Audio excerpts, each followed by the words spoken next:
Welcome back everyone. We hope you are refreshed and ready for another engaging round. Let us now take a moment to express our heartfelt gratitude to our eminent speaker, Mr. Suman Pal, AIML Computational Science Senior Manager Accenture, for gracing us with his presence and sharing his valuable insights. To do the honor, I would like to invite Professor Rita Ganguly, Head of Department Computer Application.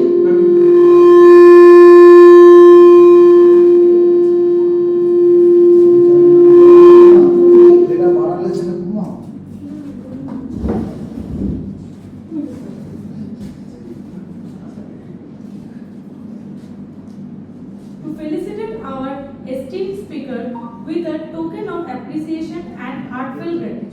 Please, sir, please, madam.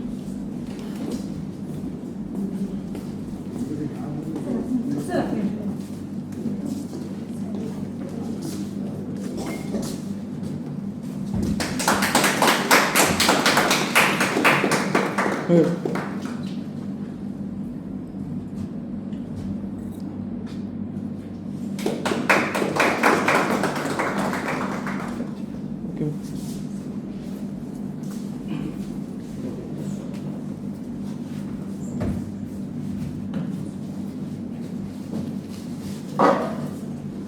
Mr. Suman Pal has completed his BSc in Mathematics from Presidency College in the year of 2005. He has completed his MSc in Mathematics and Computing from ISM Dhanbad in 2007. He is a data science and AI practitioner with 18 years of experience in the field of advanced analytics, machine learning, and decision science. He is currently serving as the AI/ML Decision Science Manager at Accenture, where he leads AI and machine learning initiatives to drive innovation and deliver impactful solutions for clients. Previously, he worked in companies like Serco Consulting, Genpact, OutsourceBiz LLC. He received the Encore Innovator Award at Accenture. He also recognized for his outstanding contribution to innovation and thought leadership. He has been an active speaker at numerous seminars and webinars organized by leading academic and professional institutions. He has worked on different domains like US healthcare, CPG, finance, and banking. In addition to his professional work, Mr. Suman is passionate about creative pursuits, including drawing, painting, gardening, and other DIY activities, which he enjoys as hobbies to unveil and foster his creativity. Today, he will discuss us about application of mathematics in data science. Please, sir.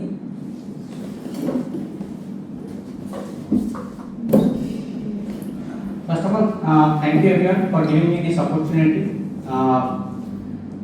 So I don't need introductions, but I have a slides. We will quickly talk about that. But before that, so I have the first slide a question mark, right? So at the end of these sessions, what I want from this group is having a questions. I am going to discuss some of the problem statement that I solved, or maybe what are the approach we have taken. But I know that at the end of this session, some of the things you may be able to remember, some of the things you may not be able to remember. And but at the end of these sessions, what I think, if you have a questions in your mind, so that's the success of my session. So as the introduction is already given. So I have around 18 years of experience currently working with Accenture in AI/ML decision science area. My specialization is optimization problem, time series forecasting, predictive modeling, and all. So just a disclaimer. Here, whatever I am going to present all are my views, my data and analysis, nothing related to any of the companies that I have worked for. So the journey is already described. Other than the organizations, I worked on different geographic locations as well, and also the domain that already mentioned, like US healthcare, banking, finance, transportation, hospitality, CPG, brewery, all the sectors that I have worked on in my journey.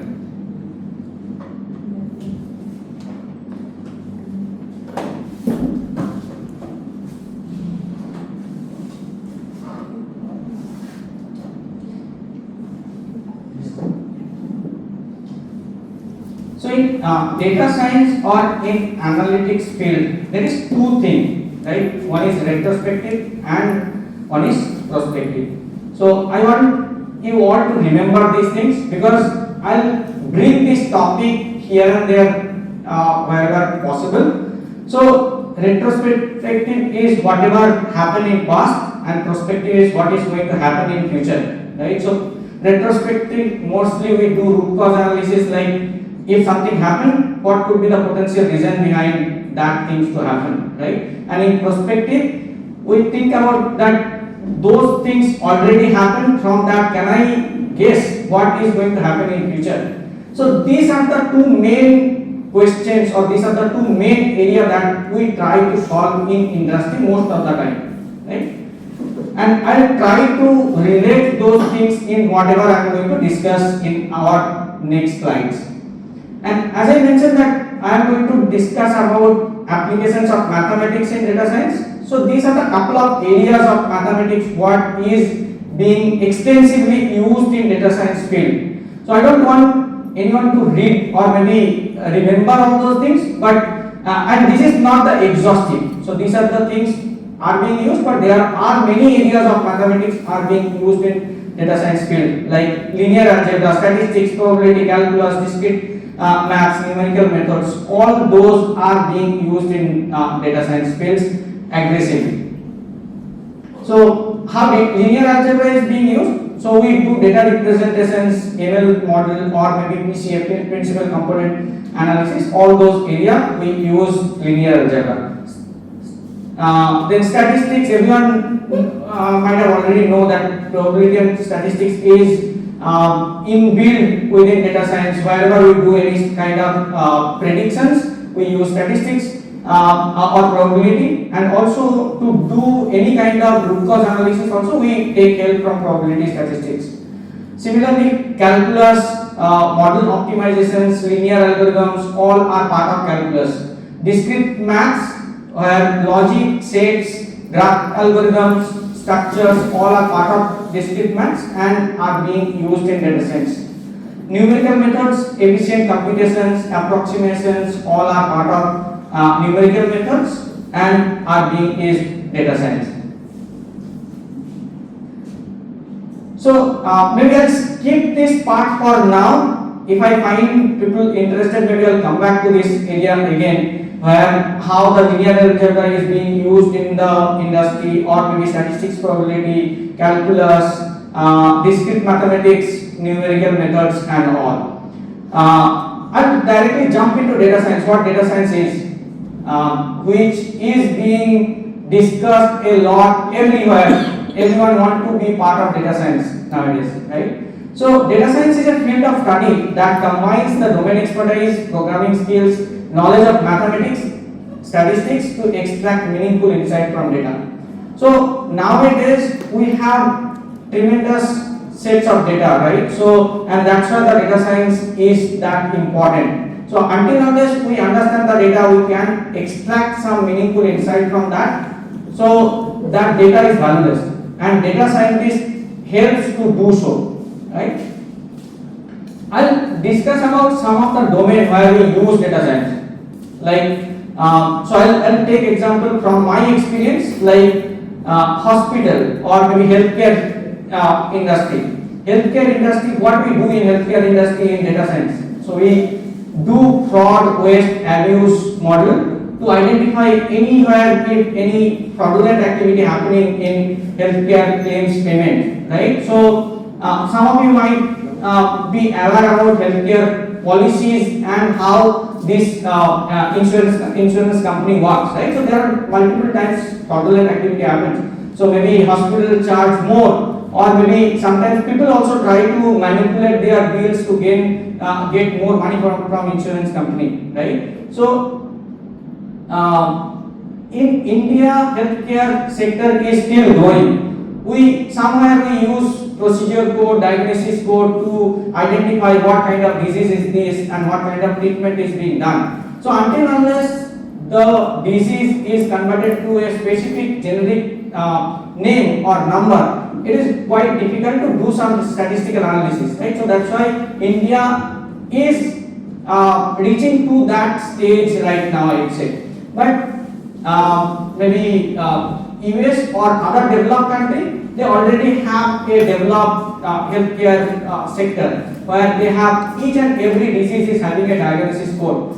What kind of treatment is being given, they are denoted by a specific number which is called procedure code. So if someone got disease like diabetic and maybe doctor has given a consultations for 15 minutes, 30 minutes, 45 minutes, everything is mentioned on that procedure code. So whatever procedure is being done, if it is just a consultancy or after consultancy some kind of medication, some kind of maybe surgery, everything can be represented by that procedure code. So if that consultancy is given for 15 minutes versus 30 minutes, the charges will be different, right? And how can we identify that whether the treatment was done for 15 minutes or 30 minutes, right? So that's where statistics or analytics helps to identify where the fraudulent activity happening, where the anomaly is, right? So you might, whosoever has studied statistics may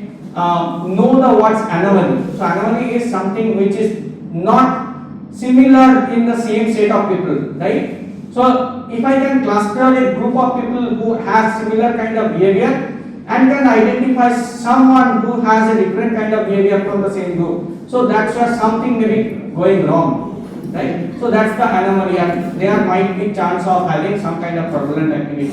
So that's how we identify maybe fraud, waste, abuse in healthcare claims area.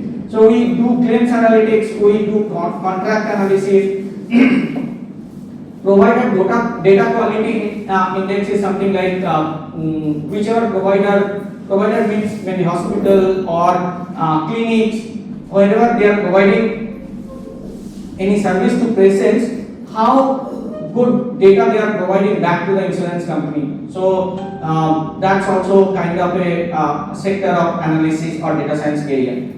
So that's about the healthcare industry. So now I'm talking about the lending industry. Lending is more like banking, finance industry, where maybe people are taking personal loans, home loans, car loans, or maybe they are taking credit cards, right? So there also multiple analysis happen, like pricing optimizer. So in this area, each and every things are called product. Like it can be a personal loan as a product, credit card as a product, maybe unsecured lending or maybe home loans as a product, and that product needs to price. What is pricing? So whenever someone taking personal loan, so they are given that personal loan with some interest. So that interest is result of some analysis. So they are not randomly saying that okay 11% interest or 9% interest, right? So that interest rate is calculated through some analysis. So there are some regulatory body who decide that you need to set your interest between maybe 9% to 11%, but whether the bank is going to fix it at 11% or 9%, that comes from a detailed analysis, right? So now it says static price that I talk about, like personal loan of 11% interest rate. But in practical, that is not how it happens, right? So personal loan for one person can be different from personal loan to the other person. That depends on what is their CIBIL score, how good they are financially, whether they are going to repay the amount on time or not, how their credit history looks like, and all. So all those are called features of that individual persons, right? So if that person is having a good credit history, that person may get a personal loan with lower interest rate. But at the same time, if one person is having a bad credit history, that person may have the personal loan with higher interest rate, right? And all those things are decided through some predictive model, right? So those are called customer tailored pricing. So each and every customer will have different price or maybe interest rate. So we also do advisor analytics. What advisors is? So if you visit any bank nowadays, all the bank employees, most of the bank employees are called as advisors. Why? Because they are advising which product is good for the client, right? And they have some target. If you are going to any bank and asking for maybe opening a fixed deposit account, at the same time when that person is guiding you, that person will also maybe cross sell or upsell that, okay sir, you are doing a fixed deposit, at the same time maybe you can go for these mutual funds, or maybe you can take this product as well. So they are given some target to sell some of the additional products, right? And those advisors' performance is analyzed, and their commissions, everything are dependent on, or maybe their growth is dependent on how good they are in sales and all, right? So their performance and supporting them with relevant data, which customers should be targeted with what kind of product and all, those are also part of data science, what you might have already experienced in your real life.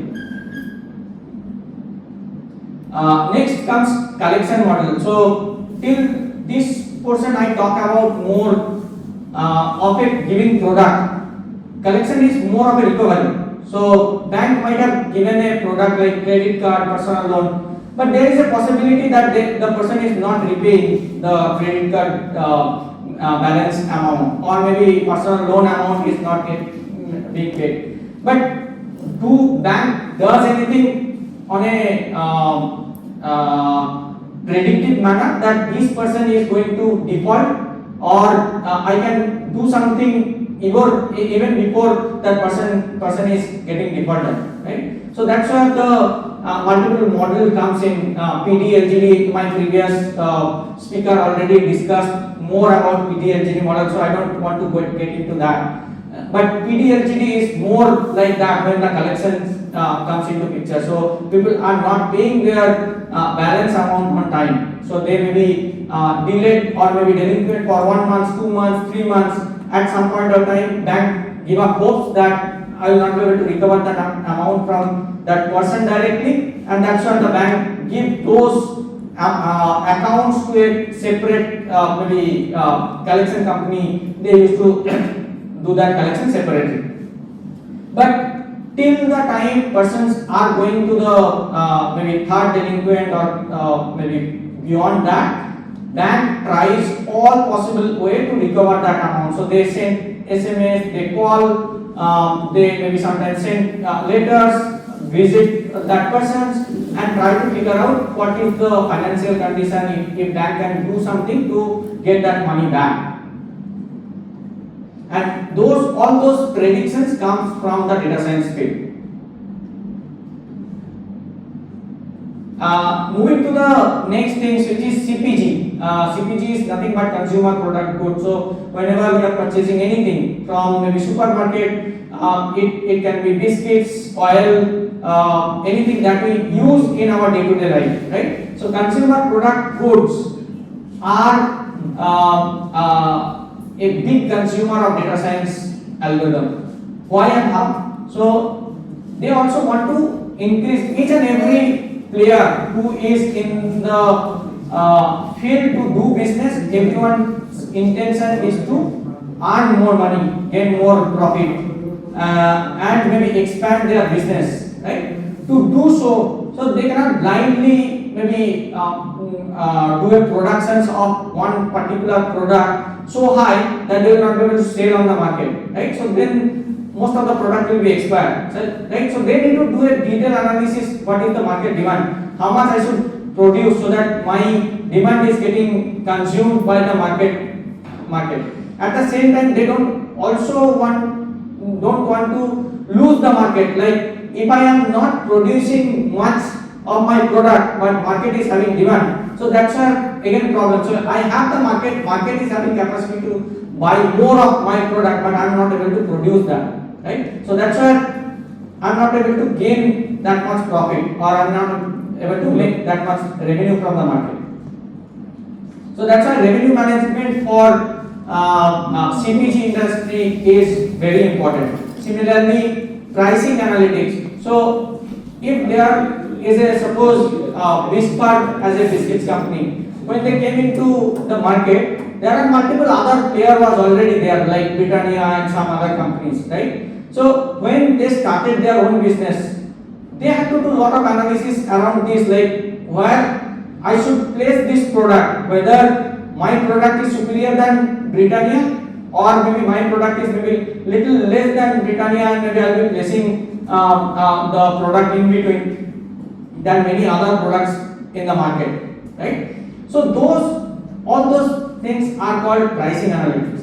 So they need to understand, or every CPG industry need to understand where I can place my product, what will be my pricing strategy, where I will be able to sell the product whatever I am producing.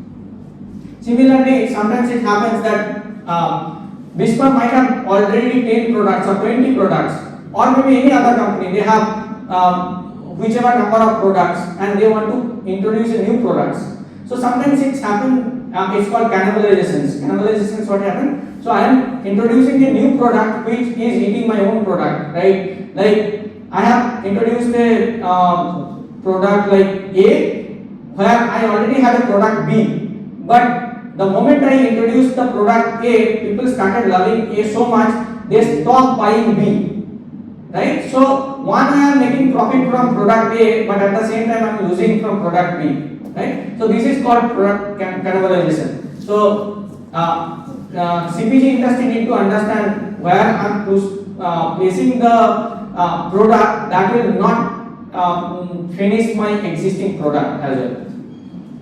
So all those things comes from a data analysis around pricing analytics.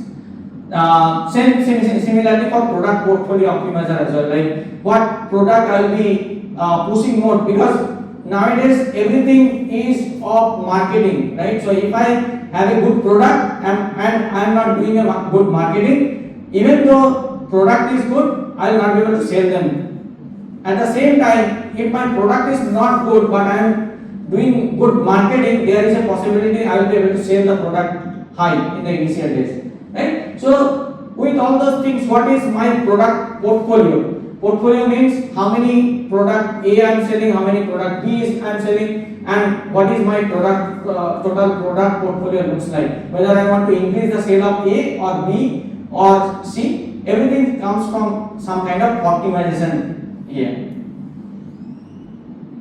Then let's talk about another interesting field, which is supply chain. So supply chain, most of the people might have purchased things from Amazon, Flipkart, and other e-commerce companies, right? So this business completely depend on supply chain.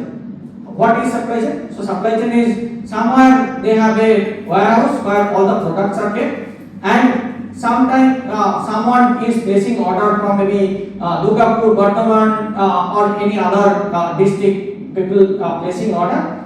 How can I supply the product from my warehouse to the individual with minimum expense? Because the moment I am sending one product from one place to another place, that needs some transportation, and that transportation is my cost, right? If I send a truck of one set of goods from one source to another destination, I always need to make sure that my truck is full, right? It's not I'm sending one product in a big truck, right? So I need to understand what is my demand, what is my supply, at the same time how many quantity I can send in one transportations, and where the demands are. So if I can do that supply chain well, that's where I will be able to reduce the cost on my transportations, and that's where I will be able to reduce the overall cost of any product, and that's where I will be able to increase the profit margin from any of the products, right? So these e-commerce companies are good at that, right? What they are doing, they are optimizing their transportation cost, because at the same time maybe 100 millions people ordering different things from different places. So they are optimizing their transportations in such a way that when the truck is coming from maybe Delhi to Kolkata or Delhi to Bangalore or somewhere, so they are making sure that all products are combined together in one truck and they are sent from one source to another destination, right? And similarly, when that product is reaching to one maybe big hub, and from there they need to send each product to small destinations. That's how they are putting maybe small truck, and that truck is also occupied with all the products that needs to be delivered in different places. So this is again part of data science, where we do lots of optimizations using linear programming, game theory. If people are from mathematics or technology background, might have already started that.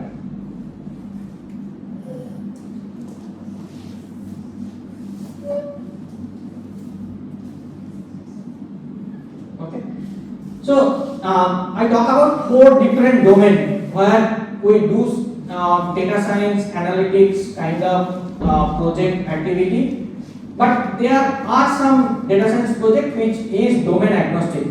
What are those? Like if we need to do some kind of volume forecasting. What is volume forecasting? So I know that last maybe 12 months this was the sales number for a particular product in Amazon.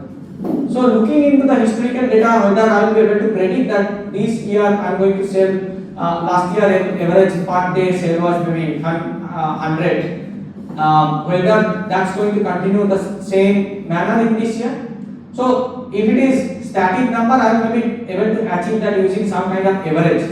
But if I need to achieve a better accuracy, that's where I need to do some kind of predictive model. And those are called maybe time series forecasting also, where we can use the historical volume, their seasonality, their cyclicity, any randomness. So what seasonality is? So maybe right now Amazon, Flipkart, they are running offers like Independence Day sales or something, right? So that's where they are going to sell more product, right? So every year they are doing the similar kind of activity during this time. And maybe they are doing something during the Christmas time or maybe any other festive time. So all those time at the sales will be high compared to normal other months or other days, right? So that's where if I can understand the data well, if I can understand the cyclicity or any seasonality factor in the data, I will be able to predict in my for my future days also, like these are the festive time, that's where the sales gone up, and in future also it is going to happen the same. But I can build a statistical model which will be able to understand those spikes better, and it will be able to do the predictions better.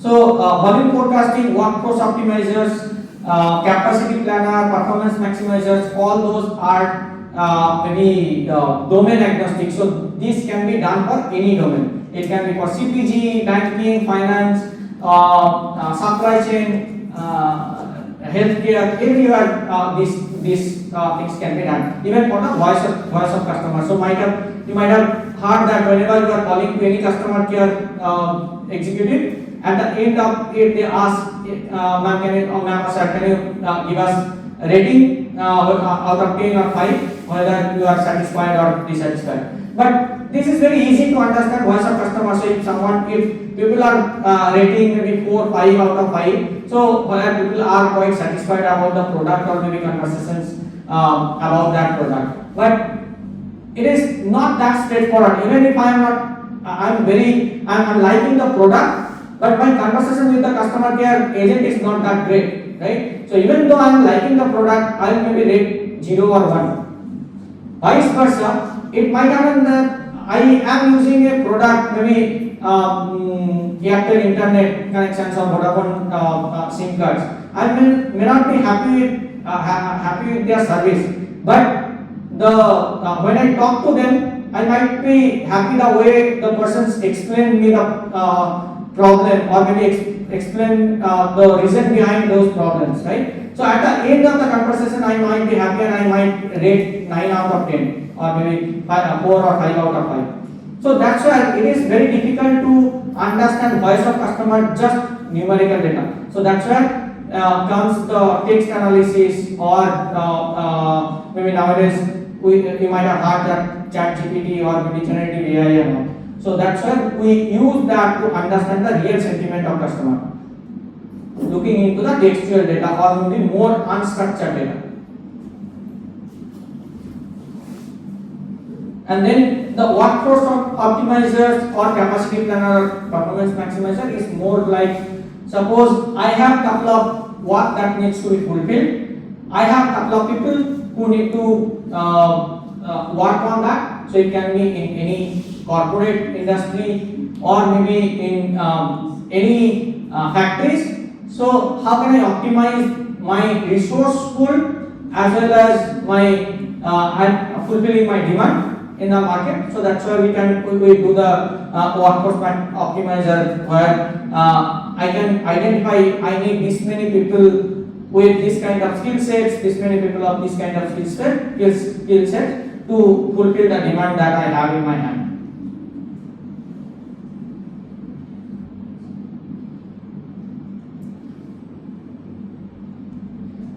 So moving next, we'll maybe talk a little bit around optimization, which is being used everywhere in our day-to-day life, as well as in whatever analytics or data science area you talk about, everywhere we do optimizations. So we'll try to understand from the basics how or what kind of problem we see in our day-to-day life, what we do optimizations, maybe with knowing or unknowingly, and then maybe we'll try to solve that mathematically. So basically we get these target-based situations every day in our day-to-day life, right?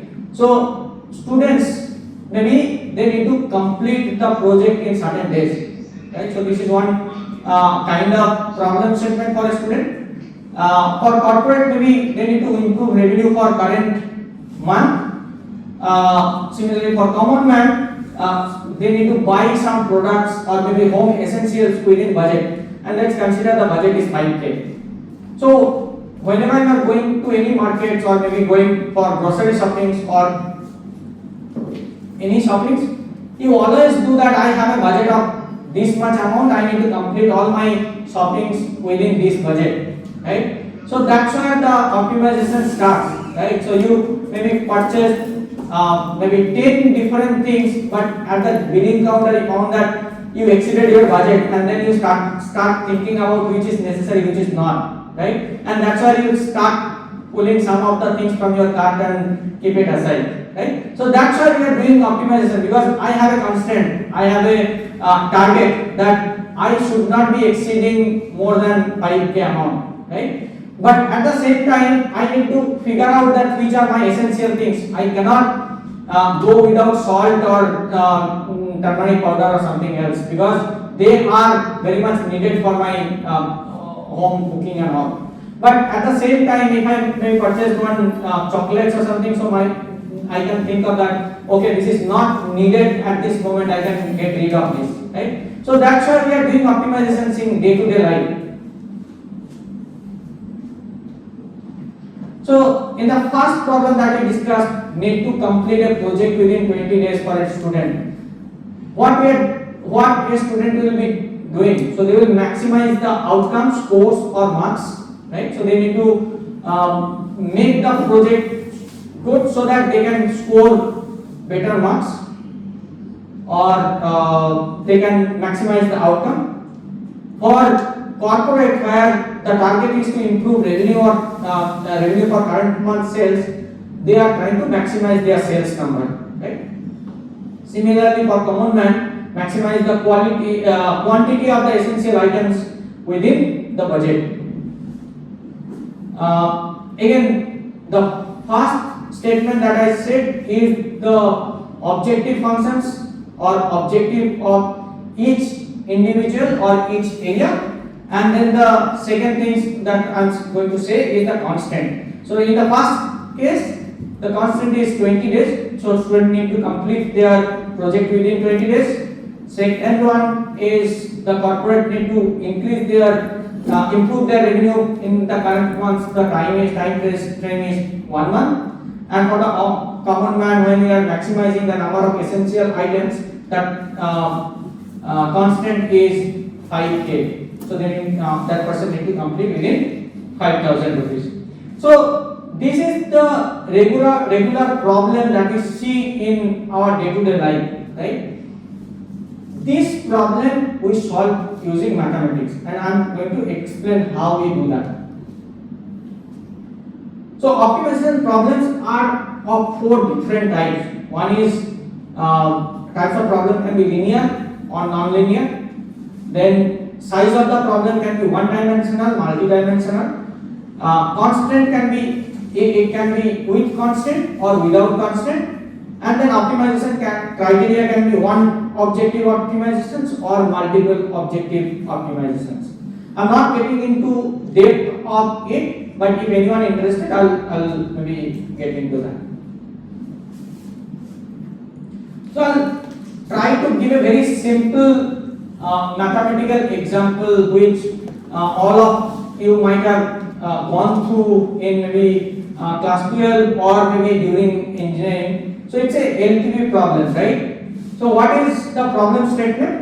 A manufacturer has 2 types of machines to choose from: type A machine and type B machine, right? So type A machine is suppose takes certain amount of space. Type B machines will take certain space. So the manufacturer should have at least one of both the machines. So at least one machines of machine A and one of type B machine the person should have. And the cost of machine A is 1000, while the cost of machine B is 1200. The cost is different. The floor area taken by 2 type of machines, one is 4 meter square, another one is 5 meter square. So one is big in size, another one is small in size. One cost high, one cost less. And then the total cost must not exceed 1,20,000, right? So whatever count of machines I am buying of type A and type B, the total amount should not exceed 1,20,000. So that's one constant. And the profit from the output from type A machine is 120 per product, and the type B machine is 100 rupees per product. Right? So now I got the problem statement. Right? Anyone can help me understand like what should be the objective of the manufacturer? Anyone want to try?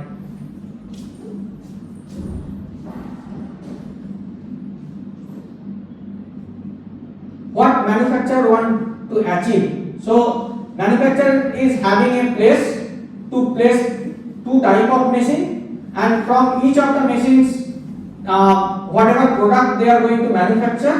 So one machine will deliver one product which will be sold as 120 rupees per product, another one is 100 rupees per product. So in this scenario, manufacturer will always want to output মানে maximise করার জন্য কটা number of message A আর B এর লাগে exactly. So that's what the manufacturer wants to deploy type A machine as well as type B machines. They want to understand how many type A machines I should put, how many type B machines I should put, so that my constant is fulfilled and also I am getting maximum profit. So the maximization of profit is the objective functions here or objective of the manufacturer. So the manufacturers want to increase the profit margin. And how that can be achieved? Through optimal use of type A machine and type B machines. So what are the different kinds of constant I have? One is I have space constant. I cannot put any random number of machines which I cannot fit in my space that I have. And the same time, I have a budget constant. I cannot go beyond that budget. Right? So in this scenario, what will be my optimal mix to have type A and type B machines? Okay. So now let's try to formulate this mathematically. We got the problem statement. So this is a simplified version. Minimum requirement for type A machine is 1, type B machine is 1. Cost of machines 1000 per machine for type A, 1200 for type B, and the availability is 1,20,000. So I need to do everything within that budget. And then the space, the first machine takes 6 square meter, second machine takes 4 square meter, and I have space constants of 48 square meter. So whatever machines, the combinations I am purchasing, I need to fix that within that space. And the profit from the output from machine A is 120 and from machine B is 100. So this is the simplified versions of the problem statement that we discussed. So now, this same problem I have simplified it further. So what we have done, we divide the same number to the same component to get a smaller coefficients, right? So here, if we divide the same number to all three things, it will come as 5, 6 and 16. Similarly here 3, 2 and 24, and here the number will come as 6 and 5.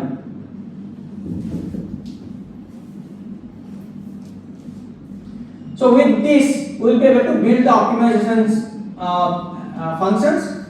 So objective function is where we want to maximize the profit, and how to write that maximizations of profit. So let's consider maybe x number of machine A and y number of machines B that we are going to install. So which means x into 120 is the profit from x number of A type machines, and then y into 100 is the profit from type B machines, right? And which is simplified as 6x plus 5y. 6x plus 5y.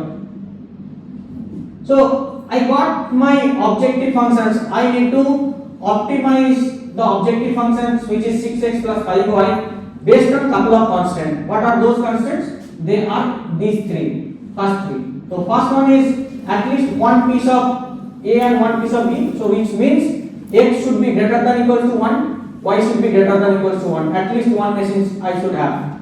Next is I should have my the total amount that I will be spending x into 1000 plus y into 1200. So that should not exceed my 1,20,000, right? So which is simplified is 5x plus 6y should be less than equals to 16, right? So the next one is 1000x plus 1200y less than equals to 20,000, which is 5x plus 6y less than equals to 60. And then 3x plus 2y less than equals to 24, which is the space constant. So when I converted my business problem into simplified mathematical problem, I easily can solve it. So there are multiple methods to solve this kind of problems, right? Yes. So less than 50,000? No, this is a spelling mistake. This should be 1,20,000.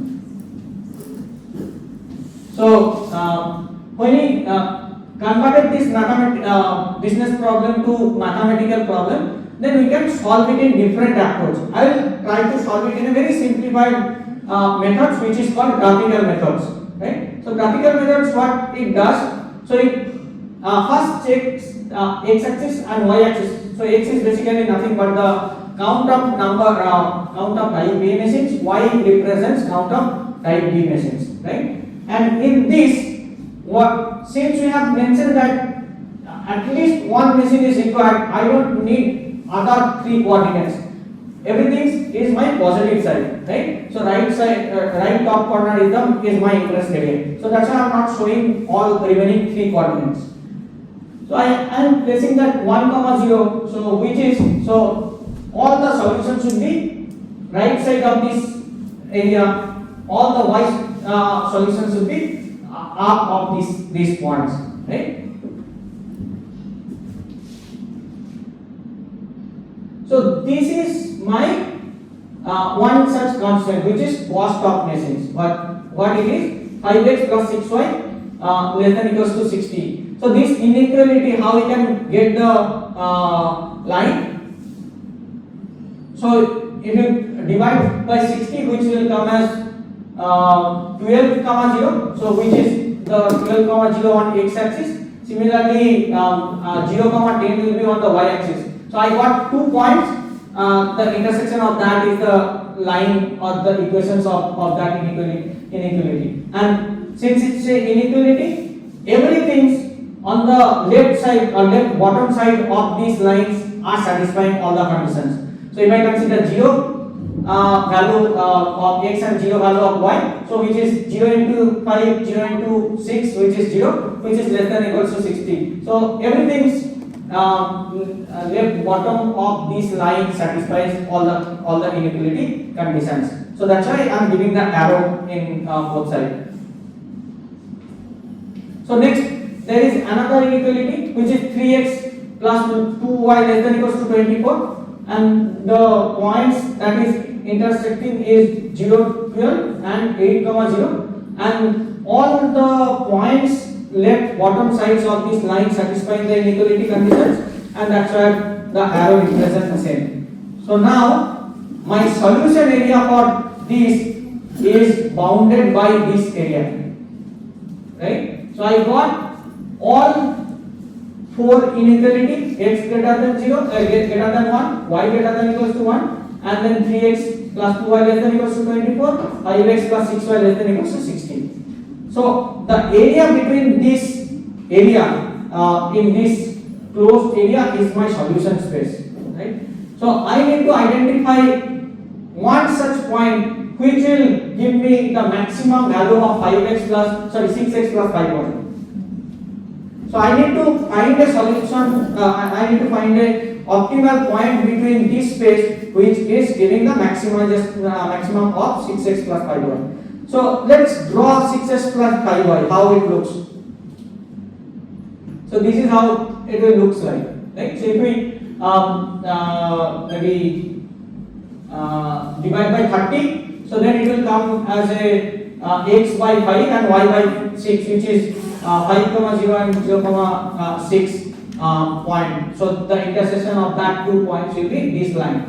So now this is not an inequality, right? So this line can move right or left or maybe up or down, right?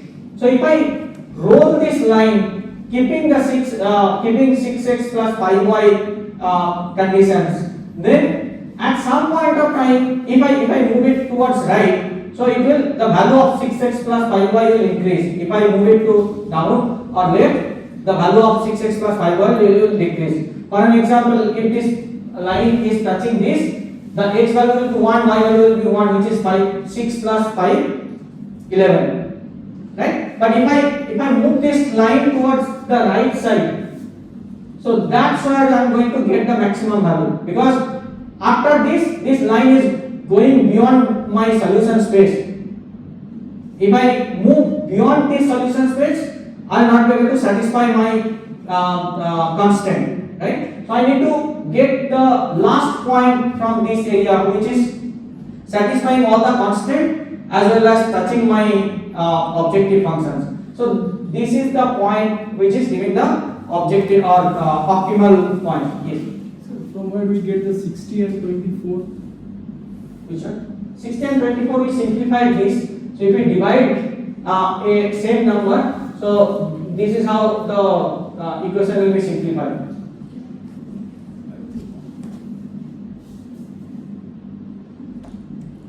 So line a count factor so if you make these equations and if you divide by the same number left side and right side, that's how it will simplify like this.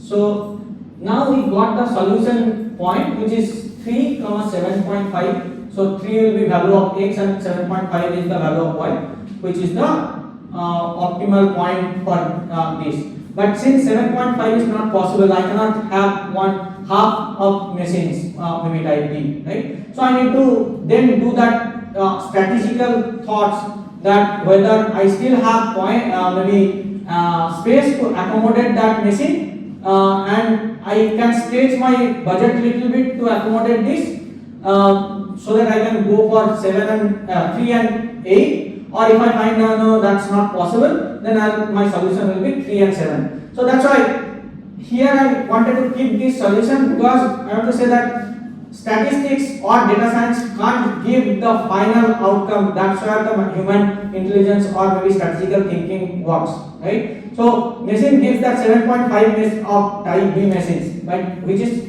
practically not possible, and that's why you need to think strategically or maybe think through your budget and space constraint area and identify what will be my solution, whether 8 or it is going to be 7.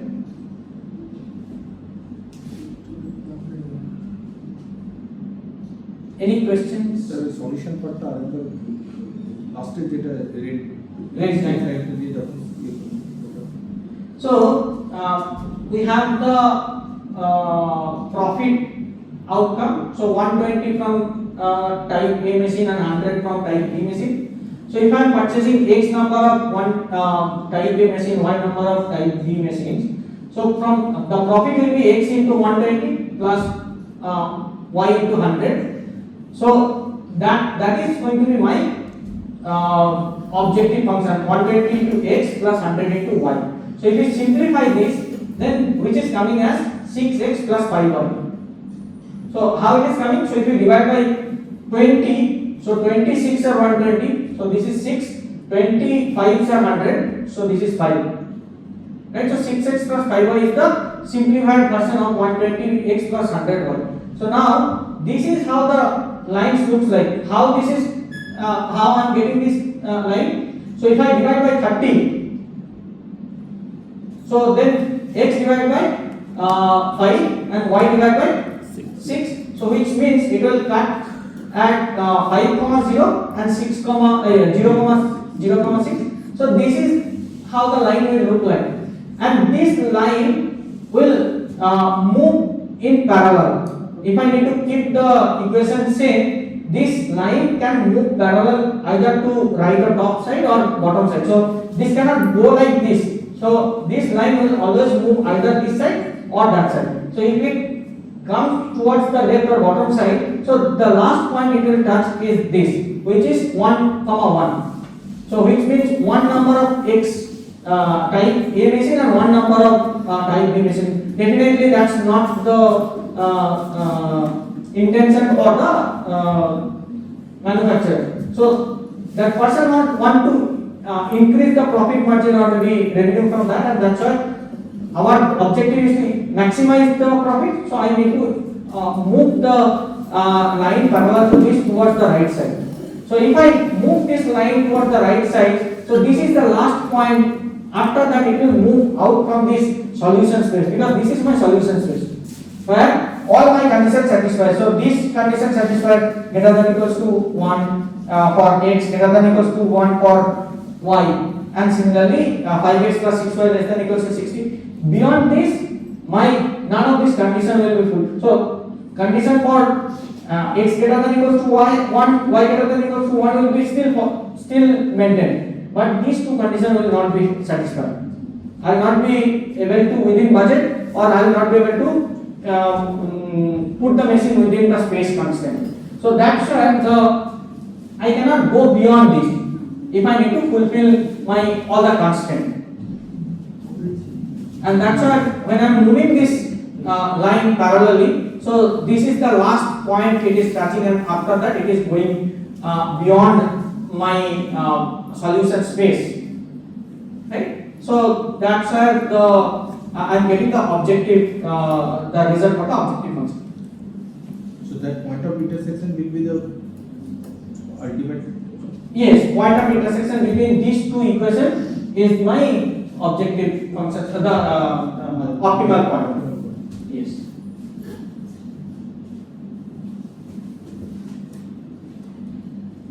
So now we got this, and as you mentioned that with some strategical thoughts, we can maybe convert that is into 3, 8 or 3, 7, depending on whether I have the appetite to maybe increase my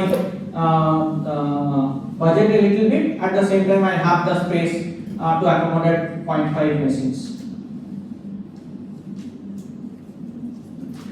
So now let's get into a little more complex part of the same problem statement, right? So till now we have considered only two variables, only two type of machine, type A and type B, right? So if it is going too deep, let me know so that I maybe can skip or maybe we can talk in different directions.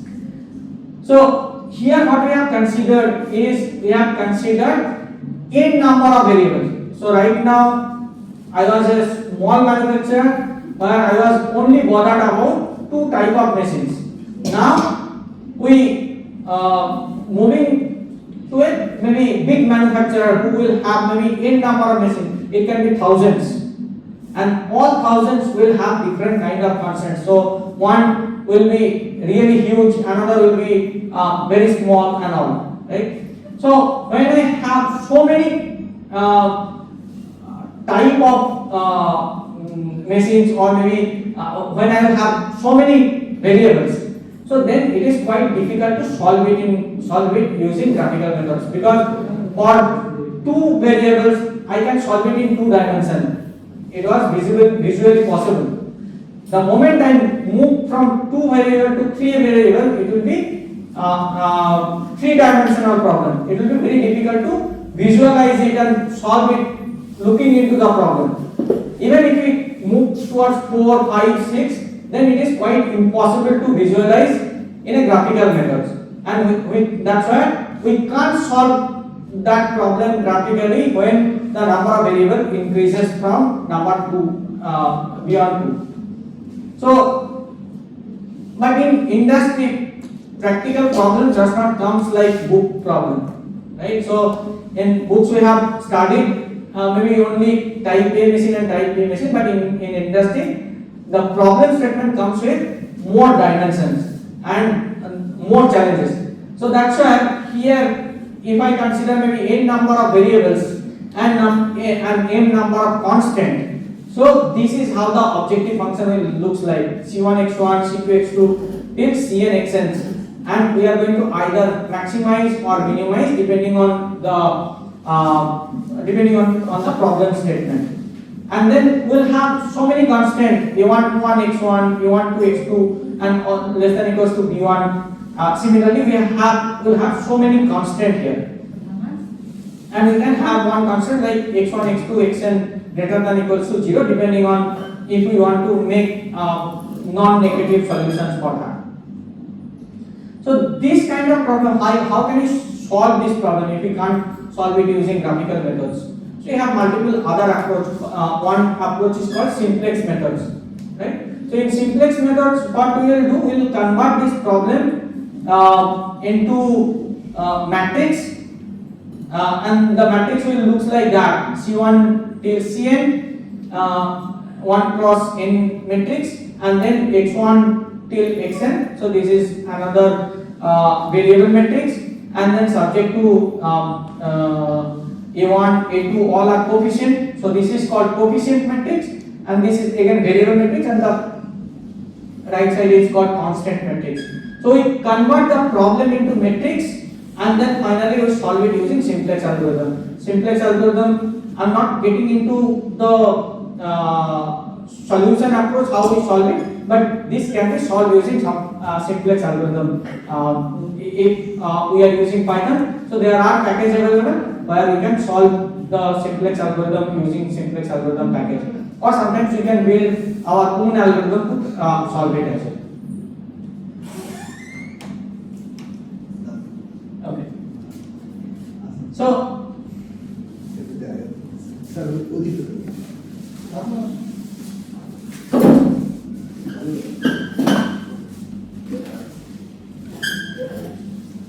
সুমনদার দাদু বাবার মা দাদুকে লিখে সুমনদাকে ইয়ে করে দিয়েছে।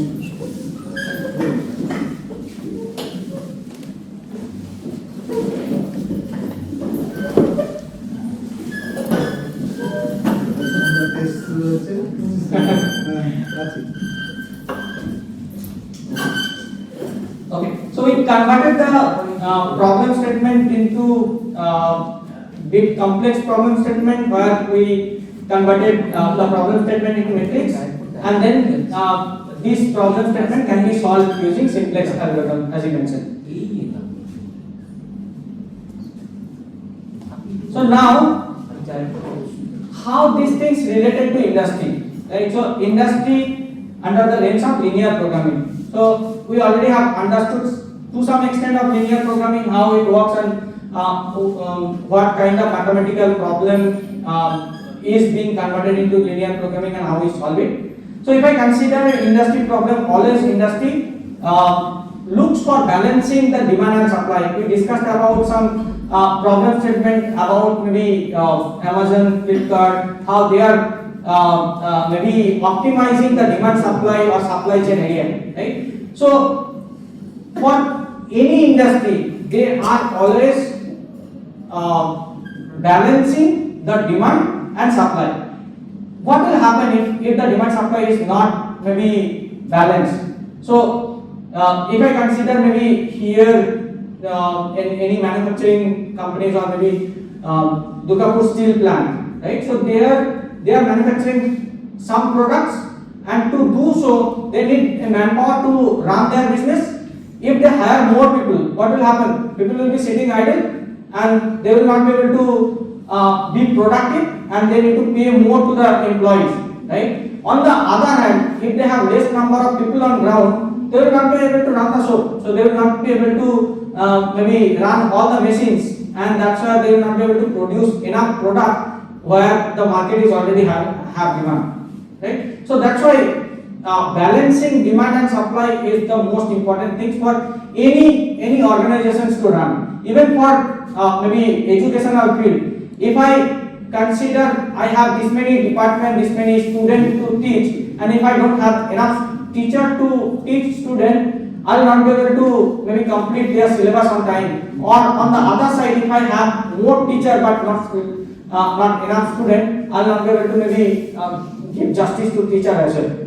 So that's why demand and supply is the most important part for any industry or any organizations. So let's consider one such problem in real world, real organization world. So let's consider maybe there are resources who can work on multiple case. Sir, this is the only area where linear programming will be applied, or other areas are also? Everywhere linear programming is being used. So it's not linear programming, sometimes it is non-linear programming as well, but mostly it is part of optimizations area. So which can be solved using linear programming or non-linear programming, or maybe other methods as well. But the everything is under the optimizations umbrella. No, you stressed about the demand and supply type of problem. Is it the only area, or other problems are also can be addressed with this? Many other areas can be solved using this. Even nowadays, all the machine learning algorithms are based on some kind of optimizations, right? So the error term in any ML algorithm is being optimized using some of the optimization algorithm.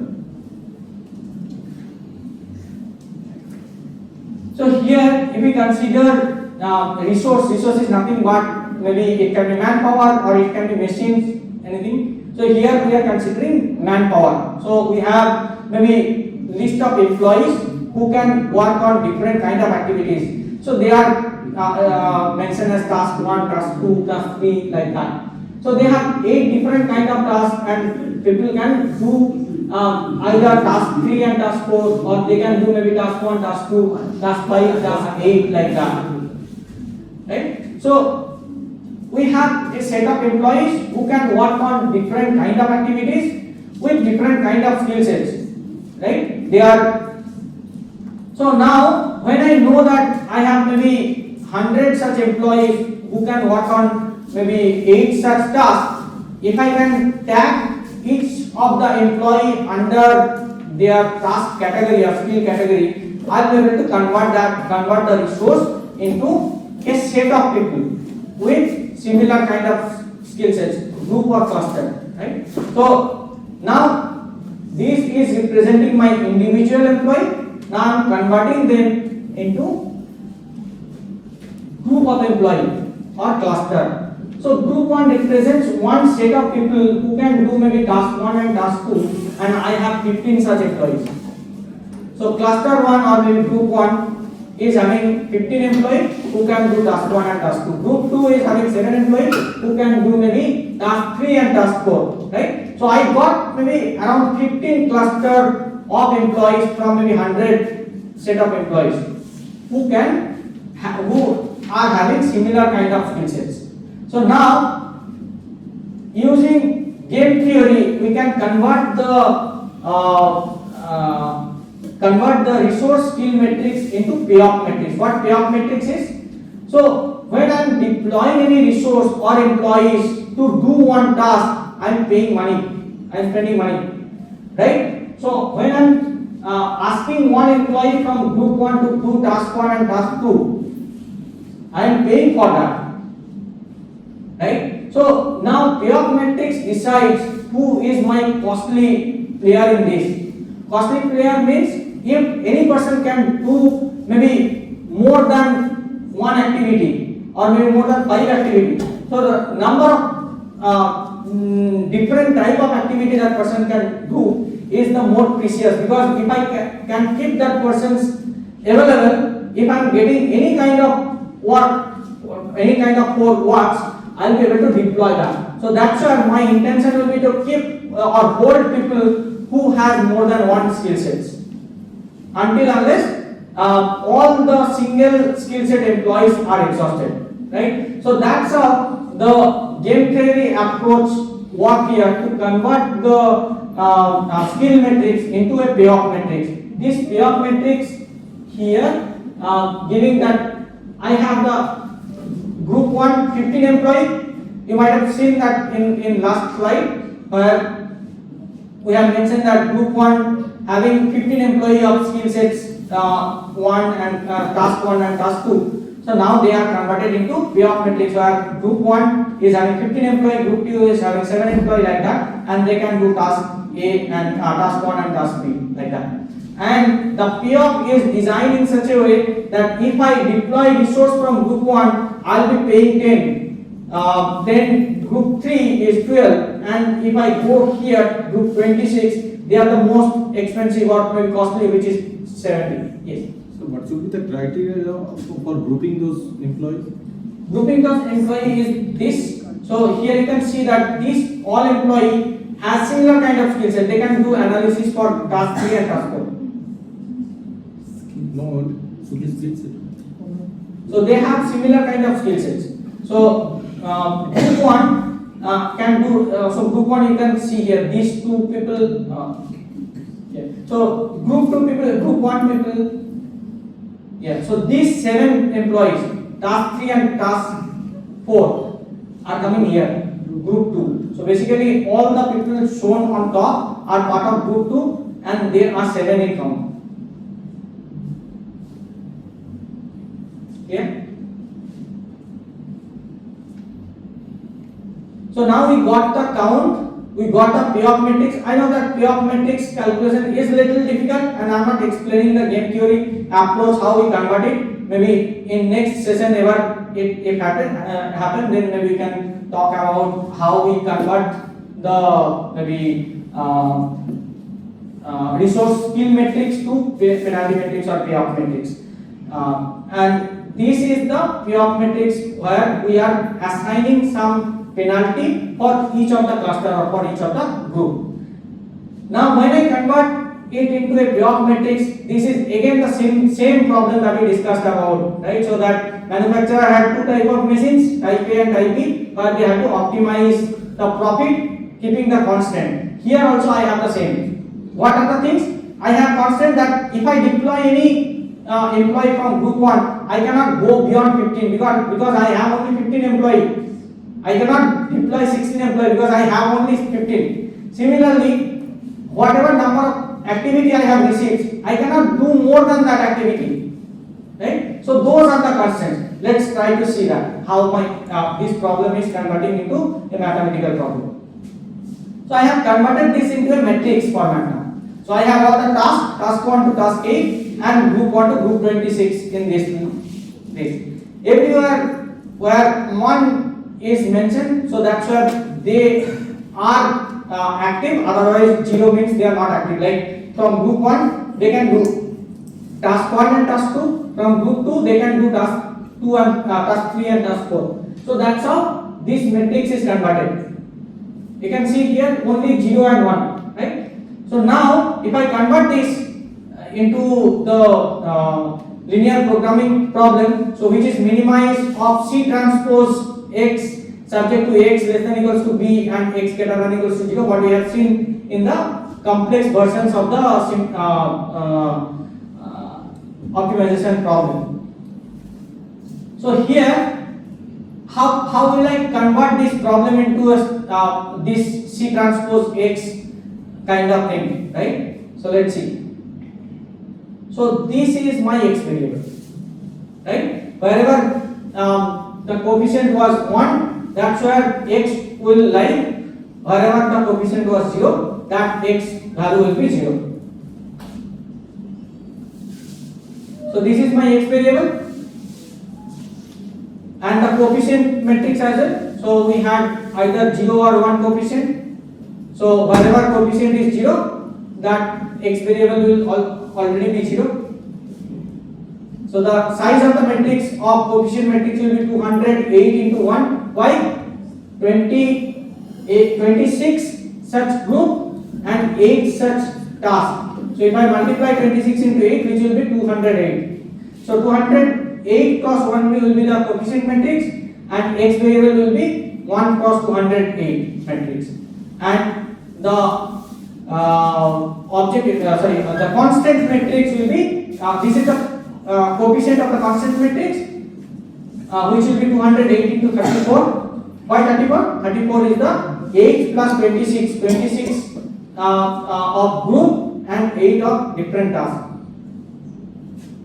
And this will be less than equals to B1 till Bn, and this size of the matrix will be again 1 plus 34. 34 is 8 plus 26.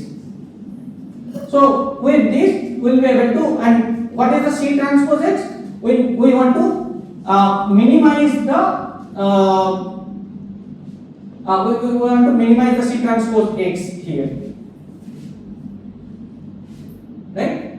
C transpose X is the penalty. So we want penalty or payoff. So we want to minimize the amount that I am going to pay and to satisfy all the constant, like whatever demand I have received, whatever task I have received, I want to fulfill or I want to complete all the tasks. At the same time, I don't want to deploy any more resource that I have or any more employee that I have. And this is how the problem solution looks like. So if I run a simplest algorithm on this problem, I'll be getting a solution like this. 11 employees from group 1 and 4 employees from group 1 will be doing task 1 and task 2 respectively. And the count of employees is 15. So which is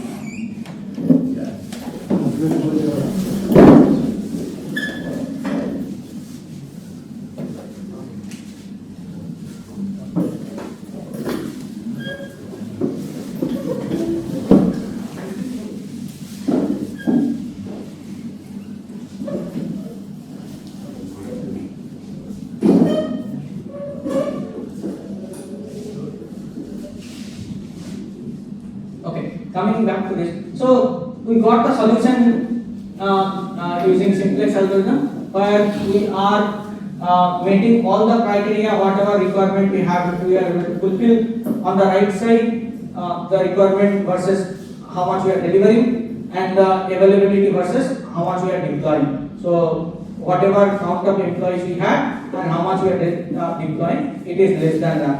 And the number of activity that we had to complete within the time and all, so that's also satisfied. So this is one practical problem that usually is being solved in all the industry, being it manufacturing industry, service industry, or any organizations. We always solve it using this kind of algorithm. So, is it always like that we have a feasible solutions, or maybe the way we explained, we had very good problem statement where we are able to draw all the inequalities. We could see the area, the solution area, and out of that we could figure out that what could be the optimal solutions. Is it always happen?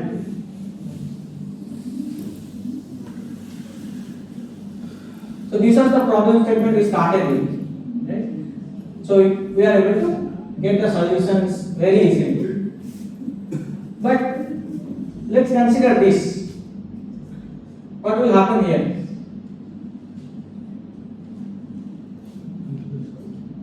So it will touch one of the inequality. So which means all the points on that inequality is my solution, right? So I will not have a single optimal point, rather I will have multiple optimal solutions, right? So that's where the decision making comes into picture. So how good you understand the business and to find out what will be the objective, what will be the optimal solution for this. So this is one such kind of practical problem we face a lot. Next is this. What do you think in this? So we have three inequality where the solution area is this, right? But if it is a maximization problem with maybe greater than 0 for both x and y, I will not, even though there is a closed solution area, I will not be able to get a single solution, right? So there might be a possibility where even though the inequality satisfies one problem area, but I will not be able to get a solution. There is another kind of thing. So here, what is happening? I have solution area in this, but nothing is bounded on the right side, right? So it can go extreme right. So even though there is a solution space, I will not have any optimal points, right? So all the points within this satisfy the conditions, but I will never be able to maximize it because the problem statement problem itself is unbounded.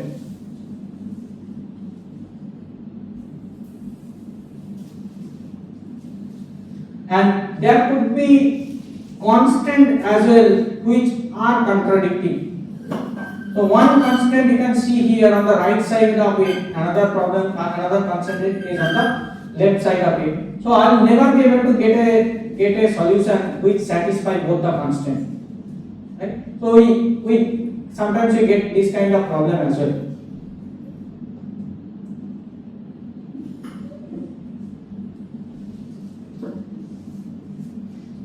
Okay, so I have a picture here. Anyone can guess what it is? Assembly line. Assembly line. So what happens in assembly line?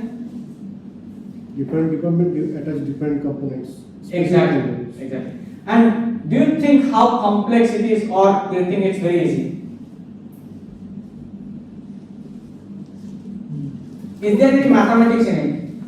Yes, mathematics will be Yeah. What kind of mathematics can be here?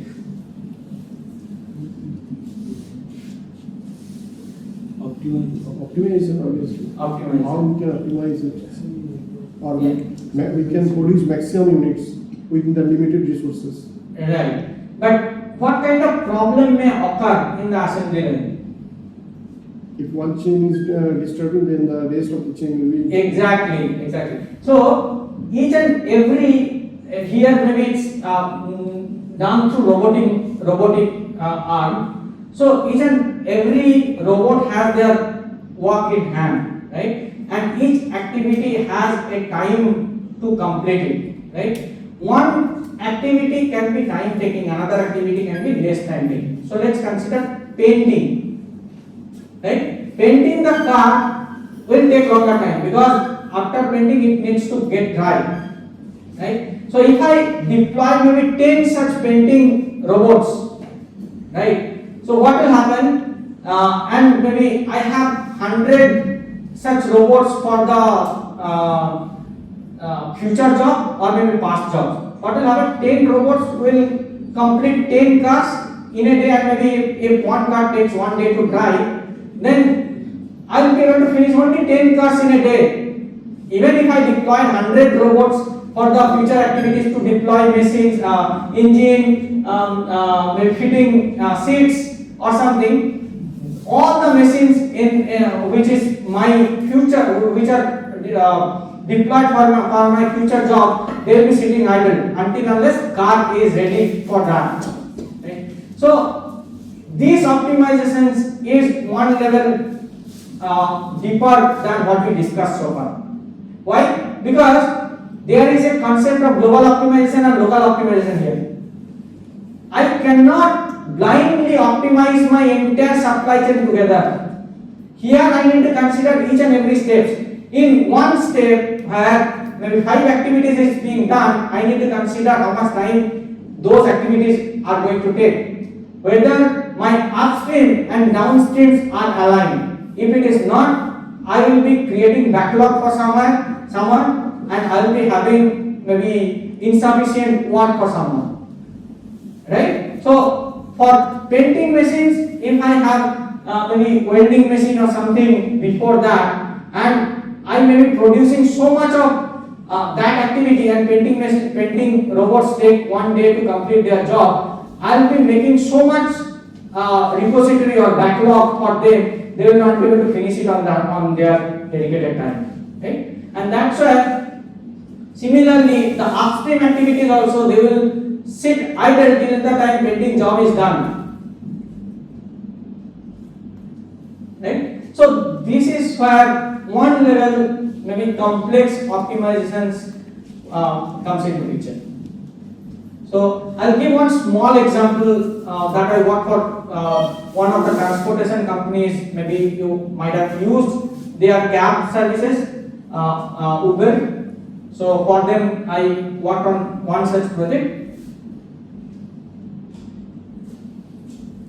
So this is how the real life project work dependency or task dependency looks like. So far we discussed about I had maybe hundreds of employees who can work 5 different kind of activities and all. But let's consider one level complexity, or maybe add one level complexity to this. So task 1 and task 2, they are dependent. Only once the maybe some of the car body is ready, then only the second part, which is maybe welding all the parts together, will start. Once that part welding is done, maybe task 3 and task 4, any of the tasks can be completed. Maybe fitting couple of screw versus fitting maybe suspension or something else, right? Some of the activities can be done in parallel, some of the activities can't be done in parallel, like maybe painting and fixing maybe tire to the car.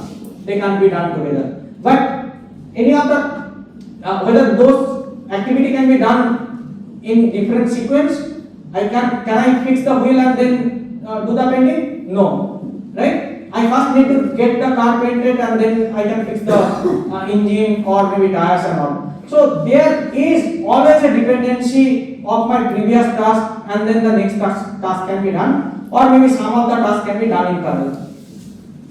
So when we consider that, so that's where the real industry problem comes into picture. How we can convert this problem into some of our learning from maybe school, college can be applied here. So that's where we apply local optimizations for each of the small segment, and then we do a global optimization on top of that to convert to get a optimal points for the holistic picture.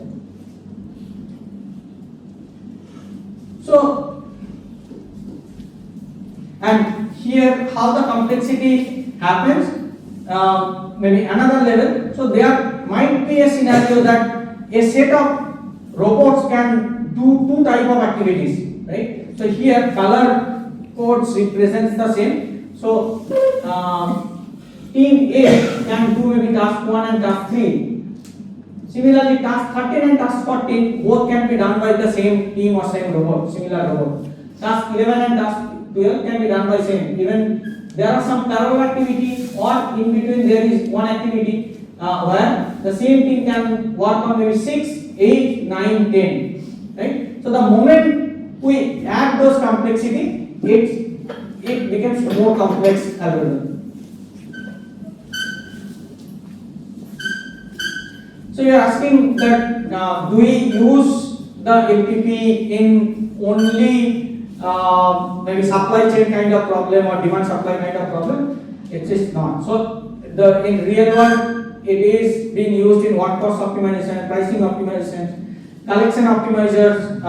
We work on customer tailored pricing. I talked about in the beginning that when we talk about customer tailored pricing in unsecured lending, one person getting personal loan of maybe 9% interest rate, other person is getting 11% interest rate, depending on their credit portfolio and many other factors like that. Space optimizers, route optimizers, supply chain management, even in ML model. So you might have seen this picture where we try to identify the optimal point for any of the machine learning models. They are also use some kind of optimization algorithm.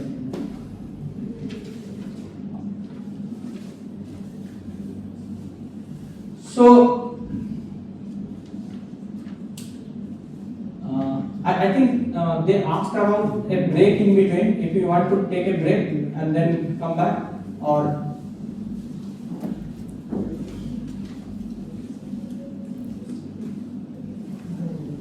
any specific time for that? They will let us know about it. I'm asking, Okay. can we use the job scheduling problem with LPP? Yes. But it may not be using LPP. LPP is linear programming problem. It can be non-linear as That's well. fine. But we can do using optimization algorithm. Any of them. Sunny sir will knock us. Right? You can continue, sir. Sunny sir will knock us. Okay.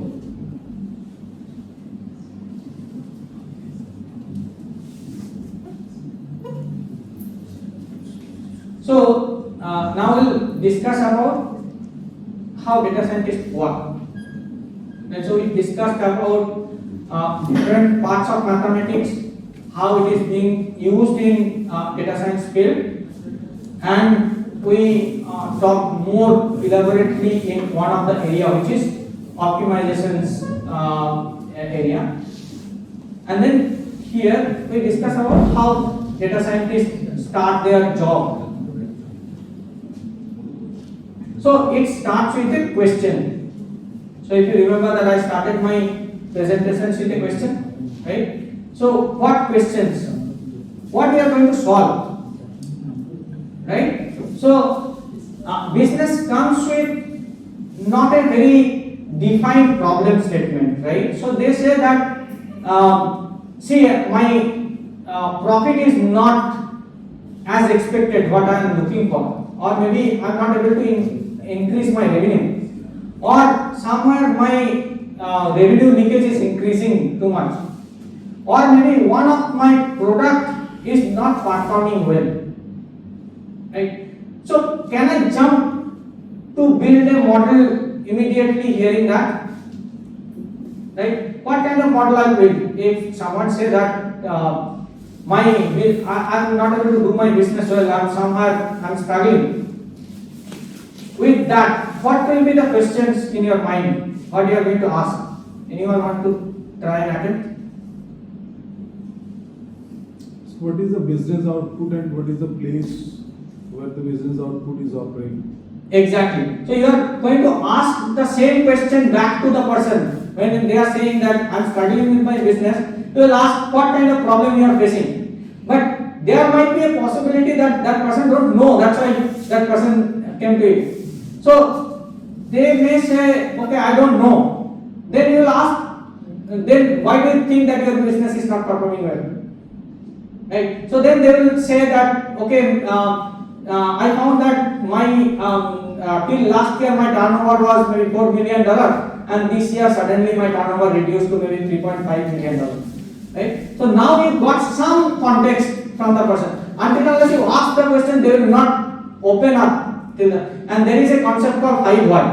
High why is what it is. So if you ask 5 times why, you will reach to the solution, or maybe you will reach to the real problem statement, right? So until unless you get the correct things, you ask question, right? So you ask, okay, why these things happen?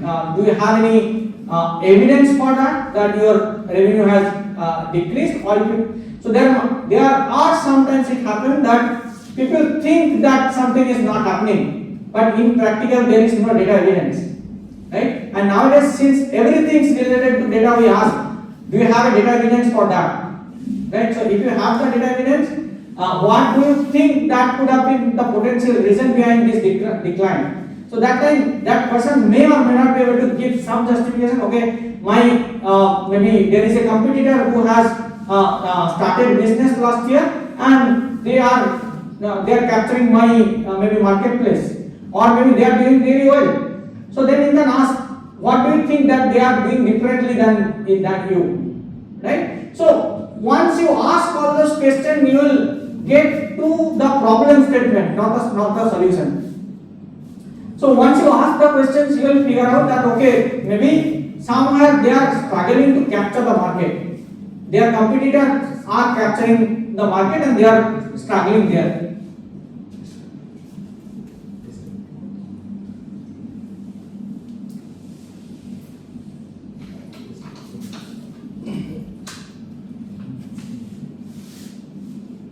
So once you ask all the relevant questions and you get some answer to that, that's where your task starts.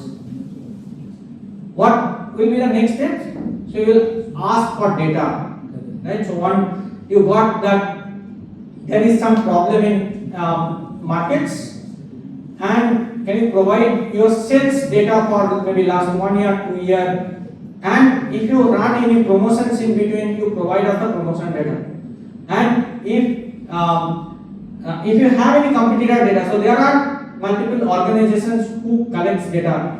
Like for CPG industry, you might have heard about Nielsen. Nielsen is a company who collects data from even any kirana stores nearby you, right? So they collect data from everyone. They get how many Britannia sold by one small shop. Those data are also captured by Nielsen. They generally get data from big players like maybe Big Bazaar, Reliance and all. Other than that also, they sometimes collect data from big kirana stores as well. So then you ask for those kind of data that provide us your data, as well as if you have any competitor data from market, provide us those. So that's where the data extractions happen. Once the data extraction happen,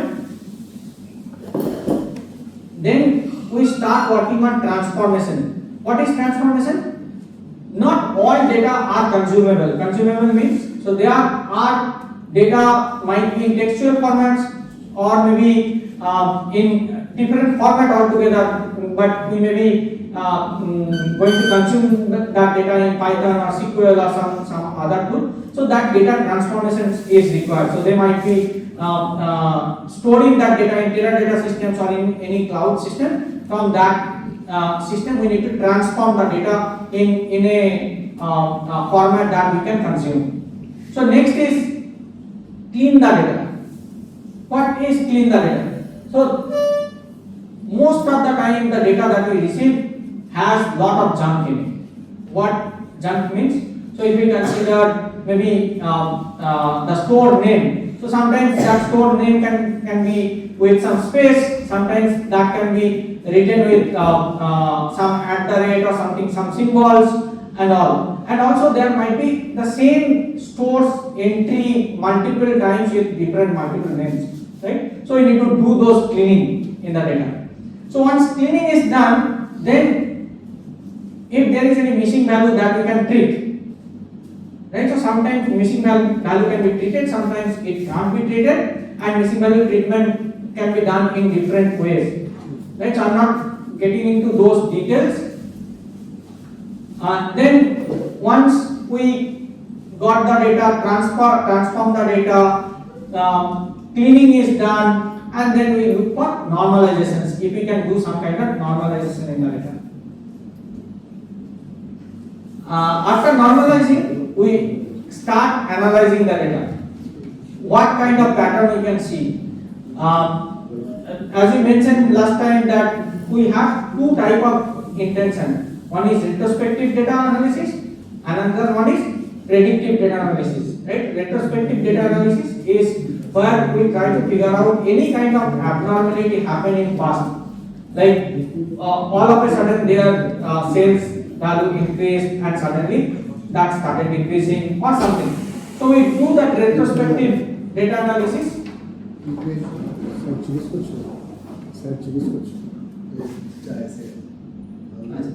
আমাকে break নিয়ে আসবো না break নেই after 10 minute আচ্ছা আর একটা point ছিল তাহলে এটা ফিনিশ করে নিন পরে আচ্ছা so then we do the data analysis to identify any kind of pattern or abnormality in the data, and then finally represents the data.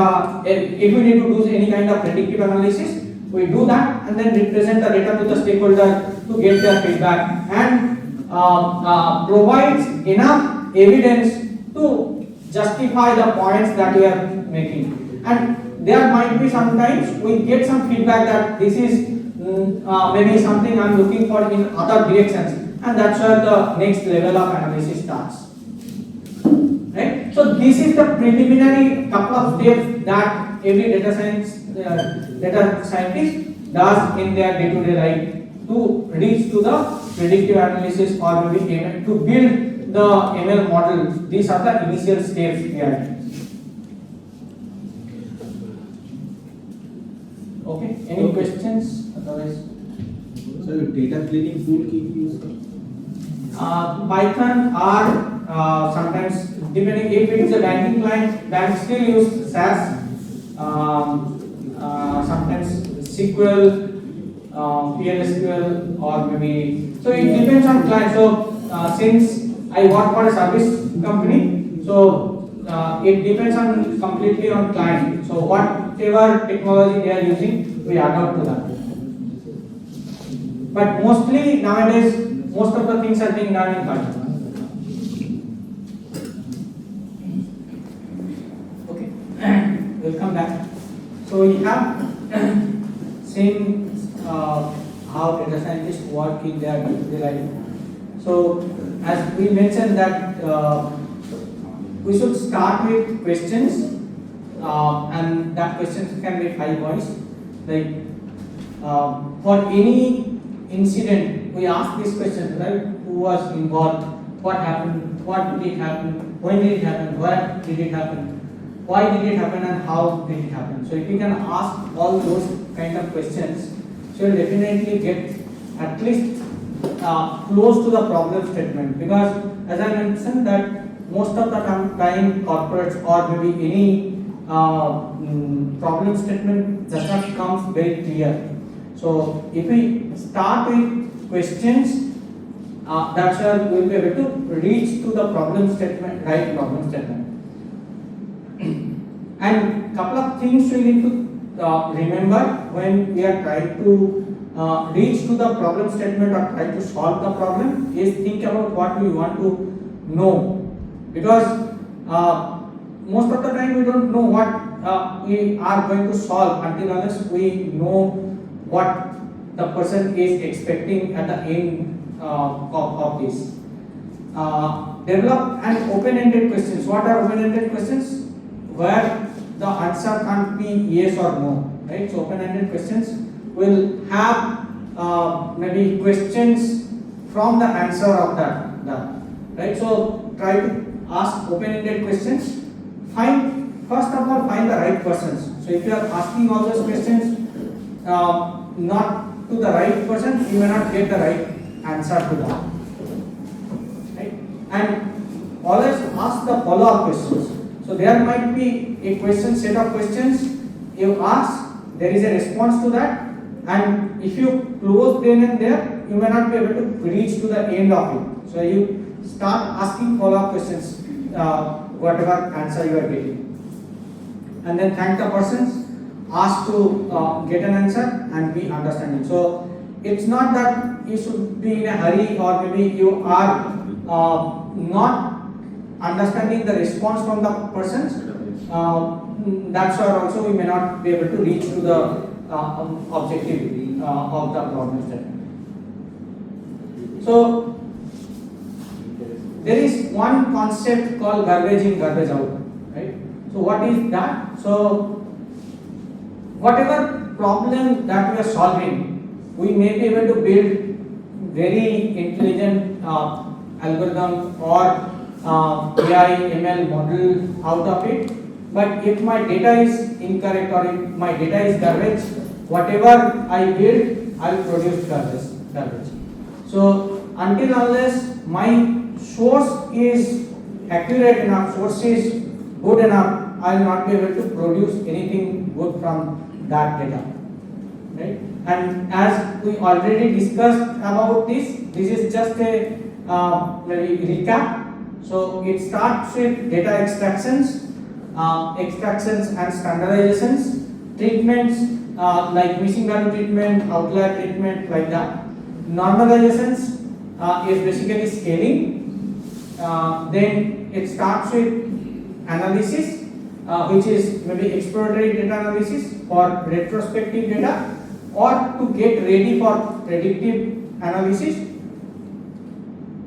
Then we do feature engineering. Feature engineering is nothing but identify all the variables, their significance with the problem statement, and maybe we need to do some kind of additional variable creations through some maybe dummy variable creations or something like that. And then it sometimes identification of features or maybe extraction of features, and then the next step is basically building model. Once we build the model, then it comes a separate segment of it where we do the model validations and model maintenance. So that's what the is. I have one question. Sure. In the initially, how we can choose which model is gives us better result? How initially, how we can choose? We can't. So that's where the maximum problem starts, because when it happens that I started From the data, can we get the idea this model will be? That's why I was mentioning this step you always should perform before even saying that I am going to build a predictive model, or maybe I am going to build XGBoost model or classification tree. So first of all, you should try to understand the problem first. So once you understand the problem, then you understand the data and business. So how relevant they are and how good your data is, depending on, you need to stitch the problem statement with the data, and then you need to figure out what are the 5 possible model I can build in this data to achieve what is expected as an end result. Whether it's a classification problem or a regression problem or maybe a time series problem. So once I identify that, then I maybe think about in time series forecast, the data that I have received is having cyclicity or maybe seasonality in it. So maybe I can go for ADIMA model or SARIMA model, right? So it's a stage by stage mechanism. Before doing all that analysis, if I just get the data and if I start building an ARIMA or SARIMA model, it's a blindfolded model, I would say. Yeah. So you may get success in it, but there is chance maybe 90% of the time that you will fail.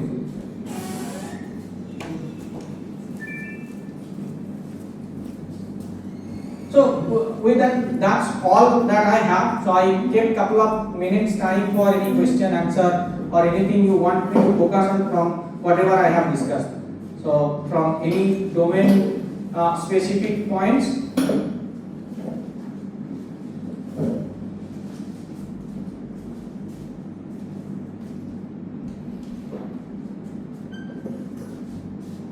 So I tried to touch upon some of the areas from these 4 domain and some of the areas which is domain agnostic, right? So if anyone has any questions, I would love to answer them.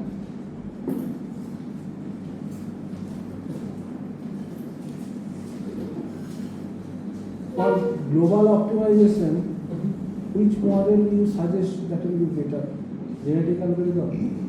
We can do genetic algorithm, but again, I avoid saying the model without looking into the problem statement or maybe without looking into the data, because each and every data or the problem statement required a different kind of modeling approach.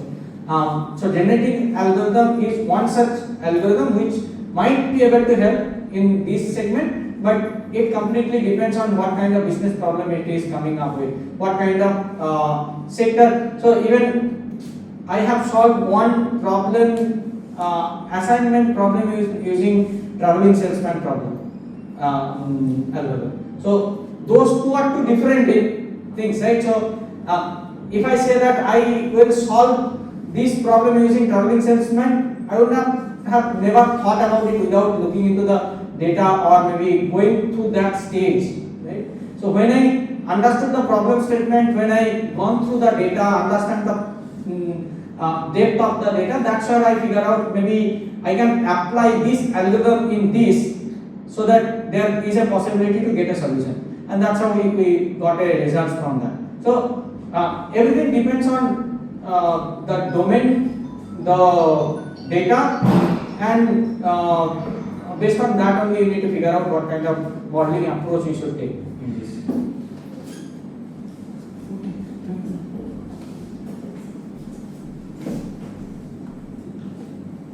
Any other question? Okay. Thank you.